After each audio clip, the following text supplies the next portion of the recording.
আসসালামু আলাইকুম। যে যেখানেই আছেন আশা করি আল্লাহর রহমতে সবাই ভালো আছেন। আজ আমি স্পেশাল কিছু রেসিপি করেছি।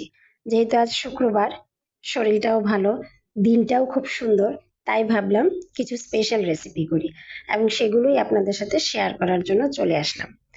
আজকে ভাজি করছি ঢেঁড়স। তবে সাধারণ যেভাবে মানুষ ভাজি করে সেভাবে করিনি। আজ একটু স্পেশাল করে ঢেঁড়সটা দো পেঁয়াজা করেছি।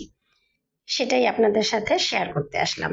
প্রথমেই আমি কড়াইতে সরিষার তেল নিয়ে ঢেঁড়সগুলো একটু বড় বড় টুকরো করে ভালো করে ভেজে নিয়েছি, যেন হাফ সিদ্ধর মতো হয়ে যায়। কমপক্ষে 40% সিদ্ধ হলেই হবে।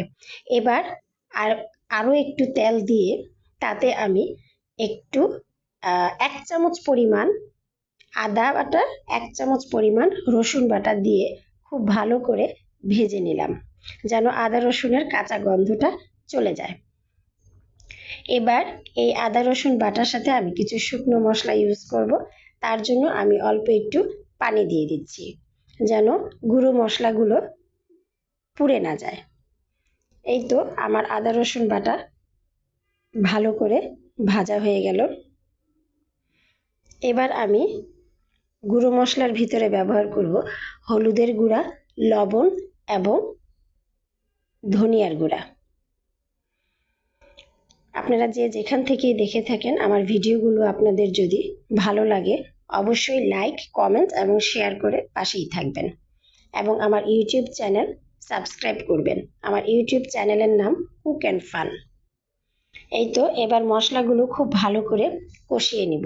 পানিটা শুকিয়ে গিয়ে যখন একটু তেল ছেড়ে দিবে তখনই আমার মশলা কষানো হয়ে যাবে। আমি যেহেতু গুঁড়া মরিচ ব্যবহার করি না, তাই কাঁচা মরিচ দিয়ে দিলাম। অবশ্য ভাজিতে সবাই কাঁচা মরিচই দেয়। এই তো এবার যখন মশলাটা কষানো হয়ে যাবে আমি 1 টেবিল চামচ পরিমাণ টক দই দিয়ে এটাও ভালো করে মশলার সাথে কষিয়ে নিব। টক দইটা যখন দিয়েছি তখন আগুনটা একটু কমিয়ে দিয়েছি, যেন ছানা কেটে না যায়।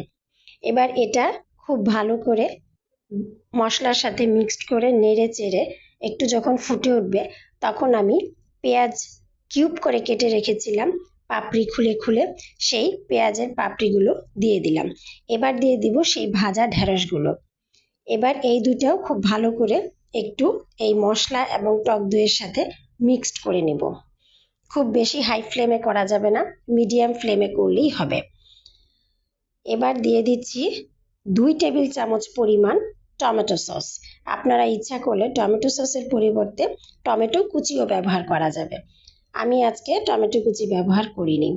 এই তো আমার ভাজাটা খুব সুন্দর ভাজা ভাজা করে যেন একটু শুকনো শুকনো হয়, পানি যেন না থাকে।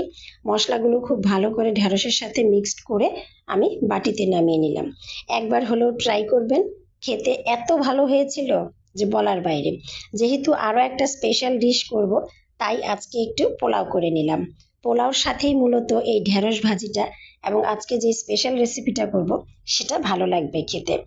অবশ্যই আমার পেজ লাইক, ফলো এবং শেয়ার দিয়ে পাশেই থাকবেন। ধন্যবাদ।